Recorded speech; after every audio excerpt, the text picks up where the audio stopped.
મને આ લીમડાના ફૂલ યાદ આવીને મારા દાદીમાં યાદ આવ્યા.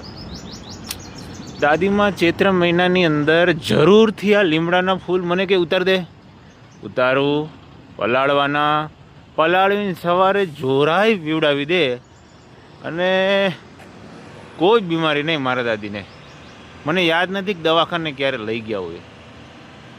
તો દાદીમાં આ એક વારસો મને આપતા કે પણ શું આપણે આ નવી પેઢી એનો ઉપયોગ કરીએ છીએ? આપણે ક્યારે નાનપણમાં તો ક્યારે દવાખાને ગયા હતા? ગામમાં દવાખાને. અરે અત્યારે તો ચલો બોટો ચડાવવી પડશે, ન્યુમેનિયા થઈ ગયો છે, ટાઇફોઇડ થઈ ગયો છે, ધીસ એન્ડ ધીસ કંઈક ને કંઈક રોગ થતા હોય છે.